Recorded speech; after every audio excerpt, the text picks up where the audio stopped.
welcome to the Speaking Podcast. You can find all our episodes on speakingpodcast.com. We're also on BitChute and YouTube as Speaking Podcast. I also have the Awakening Podcast, the Learn Polish Podcast, the Meditation, and the new Crypto Podcast, and all can be found on ycon.com. Today, my guest, fellow Irishman, please welcome Irvine Nugent. Roy, thanks so much for the invite. So, I've read a lot about you. I've seen some of the things, but I'd like you to, first of all, let the listeners know who you are. Sure. So as you said, I'm originally from Northern Ireland. I grew up there, but now I live just outside of Washington, D.C. here in the U.S. And primarily my work focuses on emotional intelligence. I work with leaders and organizations. I help them become more emotionally aware, emotionally intelligent, so that they can harness the power of their emotions, so that they're better able to make better decisions, to make deeper connections, and to have influence. I do that in a number of different ways, through speaking and training opportunities, and also through coaching. Excellent. And I want to ask about your journey growing up, because I know you were in the troubled times, and I want to know about your speaking. But first of all, I'd want to know about what's in the background, because it looks cool. Yeah, so one of my favorite movies, of course, is Inside Out. And actually the scientific advisor of Inside Out was a guy called Paul Ekman, who really is the grandfather of all research on emotions. And so the characters behind my shoulder here are the 5 different emotions that were displayed in the movie. You've got anger and sadness and happiness and fear and contempt. And there are 7 universal emotions, and those are 5 of those emotions. Excellent. Yeah, no, brilliant. Yeah, that's a good way of showing it. And yeah, I think people will remember it as well, especially all ages. So nice. Yeah. When you were growing up, because how did you get into the speaking? Because I know that you were a priest as well, and I want to hear about that. But just as a young man, how did it? How was your speaking journey? Interesting. I think the first thing that I'm aware of in school that I was good at. I was an average sports person and an average in different things. But when I was in school, they started a debate team, and I turned up for the practice, and I just fell in love. I fell in love with the challenge of trying to put in a number of minutes a persuasive argument, and we had some really funny times. We had a lot of creativity, and so for me it was just like, wow, this is my thing. This is something that I really enjoy doing, and something that most people don't enjoy doing, and in fact are terrified of doing, was something that was kind of a secret sauce for me. So that's kind of the first time I'm aware that speaking was something I really enjoy doing. And then kind of it's really been part of what I've done throughout my whole life in many different ways. And you were a priest for 10 years, I believe? I was. So coming out of, you alluded to the fact that I grew up in Northern Ireland. I am what they call a child of the Troubles. I was born about the year they began. And so the backdrop to growing up for me was this society in chaos that had broken down and had turned to armed conflict. And personally affected with my family. We owned a pub, and we lived above it, and we were blowing up in a bombing when I was 6. And, I think that's placed in my heart a lot of questions around why do we do the things we do, and why do we why is society so broken? Why is and just all the different hatreds, etc. And I think part of that response for me was priesthood. For me, I saw it as a way of healing and bringing healing, which is very important. I think that's a theme throughout my life. However, I didn't stay in Ireland. I came to the US. And throughout the 10 years, I did kind of unusual things that priests, for priests. I worked with Guatemalan refugees in the Civil War, and helped refugees who were fleeing and resettling in the US and South Florida. And then I also was president of Catholic Charities, so ran a big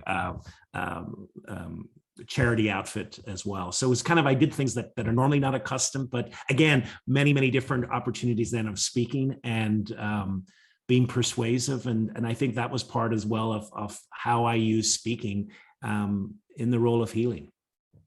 Excellent. And like the emotional intelligence, I've read, I forget the name of the guy's book, one of the books I read years ago, and it intrigued me.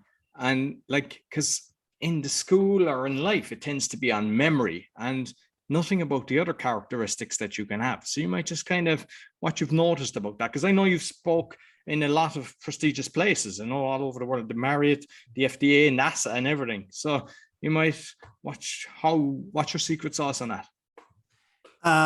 It's interesting, we go to school and we learn all these great things, and nowhere are we taught about our emotions.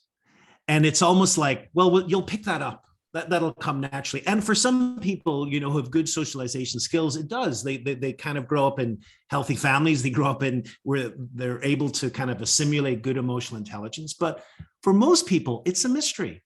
And I work, in organizations where when you get to the core of what's going on, when you get to the core of what is a problem, it's emotion that is driving that. In the leader's inability to understand what's happening emotionally in their own lives, to understand how emotions are impacting how they show up and they interact with other people. And so therefore, what I have found is that most people are incredibly open to really having some methods and tools for beginning to realize the impact of their emotions and how to manage their emotions so that they can use that as a force that is helpful rather than something that's destructive. I see that because I have to look at it here that you're qualified as FACS coder. So a fax coder. Fax coder. I've never heard of that before, but it's basically reading facial emotions. Yeah. Yeah, it's a facial action coding system, and so part of the research and from the science of affect is that, and the gentleman that I talked about before, Paul Ekman, he actually coded the 42 muscles of the face and how they move, and we know that there are 10,000 different movements of those muscles, but we also know that certain configurations also are emotions which are universal, and so you can learn how to observe those muscles as they move, to be able to observe some of the emotions in people's faces, even when they are trying to hide them, because emotions are so quick that even if you're trying to suppress that emotion, before you become conscious that you have that emotion, it already has leaked out a little bit, and you're able to pick that up if you're alert to it. And we call those micro expressions. And like online then, is it still, because obviously when you're with somebody, but are you still able to apply it online? Yeah, absolutely. I always say to people, there are five modes of data that are coming towards you when you're talking to a person. You're looking at the facial expression, their body language, their voice, their vocal content, and then the flow of the conversation. So online, you're getting all of that. And if you're observant to that, you're able to pick it up. Now, when the problem comes when people start turning off their cameras, and then you kind of knock out that and you knock out the body language, but you still have the voice as well, which is really important.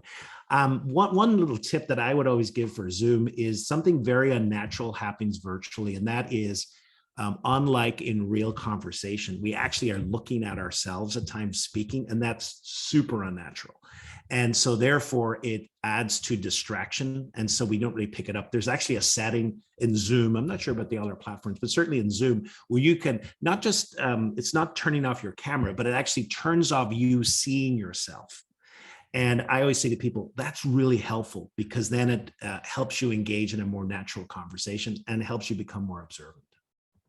Because it was kind of freezing, I've changed the settings, because now I have the split screen, and now I'm like a tiny little box up the top, so it's not distracting. But I've noticed that, because you do see it, and what I did is actually I squeeze it in, because if it's if I was looking like that, I'm not really, you don't think I'm engaging, but I could be looking at you. But so when I squeeze it in, I'm looking at you now, but I know I'm not looking at the camera, but it's as close as you get, because I prefer to look at you, see your reactions, and just kind of engage. That's the way I prefer to have the conversation, by actually looking at you rather than the camera. I know people say look at the camera, like no, but I prefer actually talking to the person while I'm watching you speak. Yeah, and it's actually, you know, Roy, it's a big issue. There's actually a little device that I just heard about, which I think is called Plexi Cam, which lets you move your cam down right to your eye level, so you actually have the cam in front of you with the person, because this is a disconnect, you know, and it kind of is one of the reasons why maybe the virtual experience is not as rich maybe as an in person. So I think anything we can do to help us make eye contact and have conversation, the better. Definitely. So I know that you do some keynotes, so you might let me know about one, how you're landing these big boys, because you know you've got an impressive list of clients that you've got, and two, how you structure your keynotes. Yeah, so so at the moment, my main keynote actually is I just published a book which came out in March, which kind of marries my childhood upbringing to emotional intelligence. It's called Leadership Lessons from the Pub. And basically that's also the title of my keynote. And what I try and do with that keynote is I try and examine, you know, what is it that leaders need to hear in the workplace at the moment? And one of the things I hear time and time again is lack of engagement. And so really at the core of the keynote, I'm talking about how emotionally intelligent leaders create workspaces that are more human. And I use the backdrop of growing up in the pub to kind of bring out some fun lessons. So the way I structure the keynote is the keynote's about an hour. And I have an introductory story, which is kind of a powerful story to begin to kind of hook people in. And then I kind of take them on a journey. And that journey, you know, touches on three main points, which I kind of think for me is a great structure, because it enables me to kind of play around with the idea and then finish with a powerful ending as well. So it's a very simple structure, but it's one that I think helps me and also helps drive engagement from the audience. And the picture is excellent of you in the bar holding the Guinness. It's a nice book cover.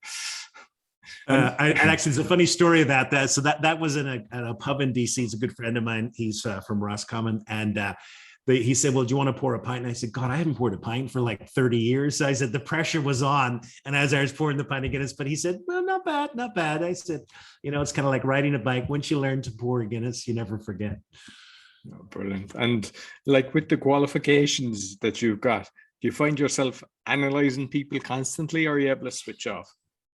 You know, it's an interesting question. I think so. It's like a muscle. You know, once you train a muscle, you can't really untrain that muscle. And I think, you know, part of it, just because you're able to read people doesn't mean that you interact with that, you know. So you may see a person, say, with an anger smile or an anger emotion at you, and that doesn't mean, oh my God, I just saw you angry. It's just, you know, it's kind of data, and you kind of, and at times you just become more relaxed and you kind of, you know, ignore it, etc. And you kind of use it when it's of advantage. What I've noticed with myself, because, you know, when I'm editing and sometimes looking at the video, like, because I do live calls sometimes twice a week for like 2 hours with, you know, the doctors and everything. And like when I'm engaged in having the conversation, it's all grand. But I see that sometimes when I just sit there, it looks like I'm depressed, but I'm not. I'm in a great mood, but it's just... Yeah.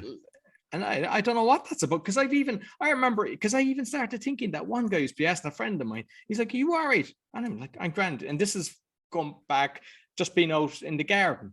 And is that my like thinking head or what? Because I know I'm in a good zone. Like, yeah, so it could be, I mean, it's interesting you mentioned that you were doing editing. So you know, whenever very often, sometimes emotions are confused with what we call cognitive load. So whenever we're thinking or we're focusing on an activity, it's amazing, you know, kind of the how that's expressed in the face can almost appear like, for some people it always appear that they're angry, but they're not. They're just intensely focused. And for some people, then misinterpret that. And very often we can misinterpret, say, someone really having in kind of with cognitive load and thinking about something, and really what they're doing, that's what they're doing, rather than expressing a particular emotion. So that's probably what people are picking up from me. No, excellent. So you do workshops as well, yeah? I do. So you might tell me about them.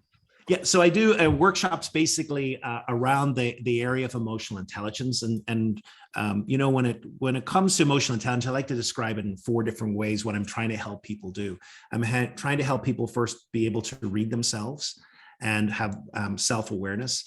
And so sometimes what I'll use is some assessment tools that will help people become more aware of their behaviors, become more aware of how they're showing up in conversations.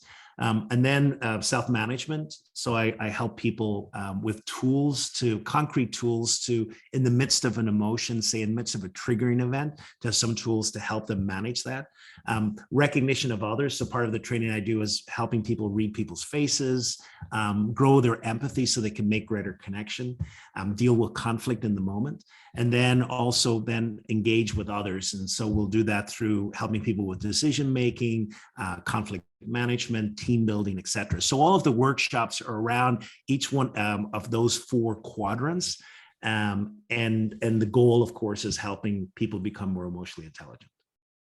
And how hard is it? Because like, I know it's my strength, but I see some people and, you know, they're way out there. Is it possible to actually help people and how long does it take? I know you mentioned you've got some tests, but like when you know somebody is just totally disengaged, they don't really get other people. Is it possible that they can actually, you know, get around that? It's a great question. So the good news is yes. Unlike your IQ, EQ grows throughout your life, or can grow throughout your life.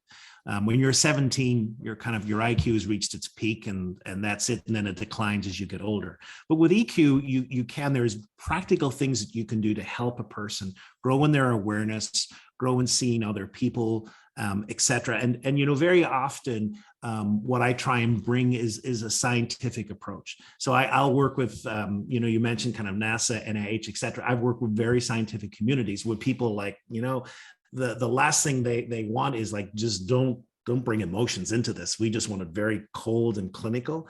And, you know, that's not how we operate. So you can help people begin to notice emotions in other people's faces. You can help people begin to read the room. You can help people begin to read some of the nonverbal signs that are coming in. And then you can help people begin to aware, you know, what are some emotional triggers that are happening to them? What's some of their emotional patterns?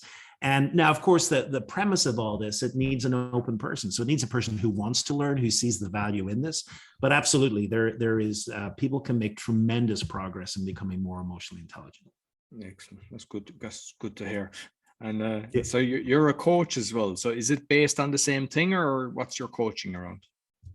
Yeah. So the coaching as well is in aspects of leadership. So I tend to specialize now in helping people become more emotionally intelligent, and then also some speaking coaching as well around communication and how to communicate. So basically the coaching is around those topics. Yeah. Okay. And I know that you kind of touch on the storytelling as well. As you might tell me a bit about that. Yeah, you know, so I mean, story is part of the human DNA. And when it comes to, you know, the primary, I always say the primary purpose of a story is to elicit emotion. And if you want to connect with another human being, then there's no more powerful vehicle, I believe, than a story.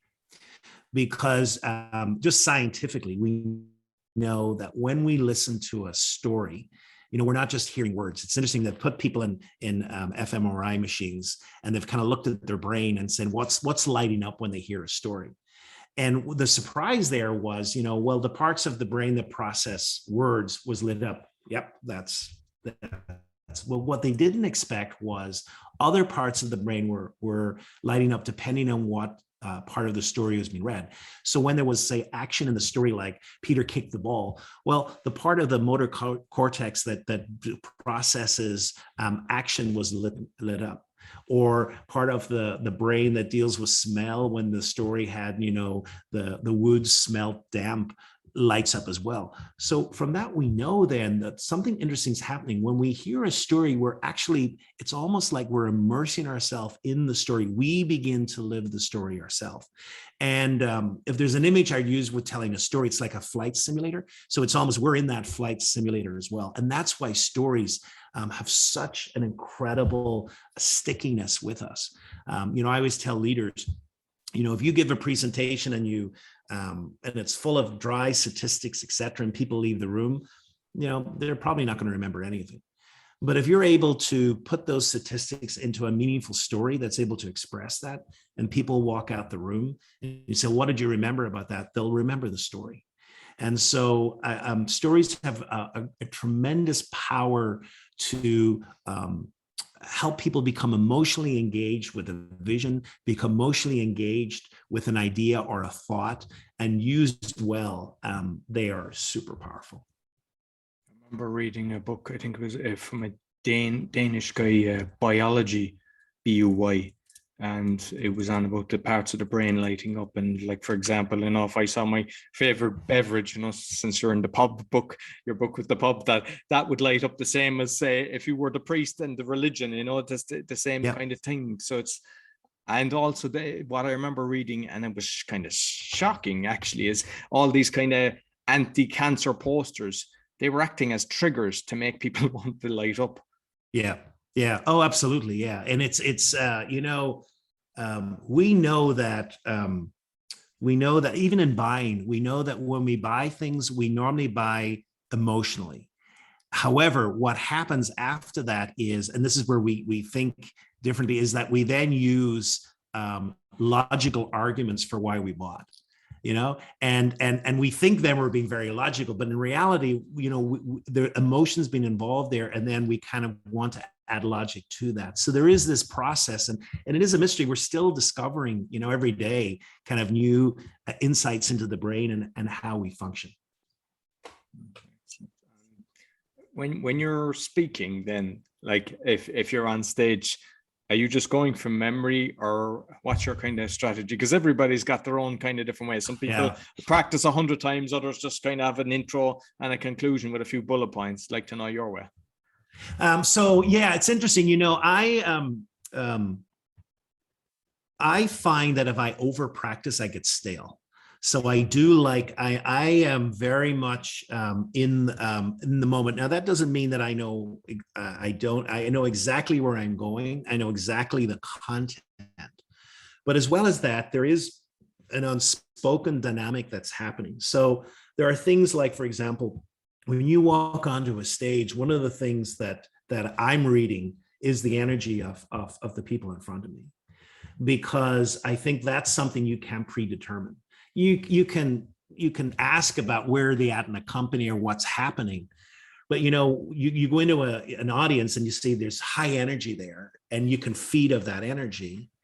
But if you go into an audience and there's, like, I've gone into situations where I have come after the CEO who is just told some pretty devastating news, and the energy's down here. Now, if I go in and say, hey, everyone, it's wonderful, you know, there's a mismatch there.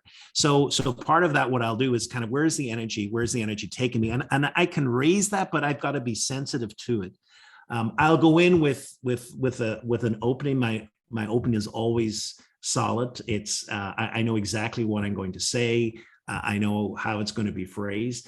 And then I'll go in, you know, part of what I'll do in the research, depending on the audience as well, is I'll try and customize it as well. So I'm trying to bring in some information from the audience. I always try and make a few phone calls to people that are going to be there, so I get an idea of where they're at and kind of what's happening within the company. So I try and personalize it as well, that I'm using real examples from, depending on who the organization is. I'll even try and call out a few people in the audience who I've already spoken with as well. And then again, at the end, absolutely, I'll have that, you know, determined of where I'll be. And then some of the other things that are important for me, you know, sometimes speakers will run over.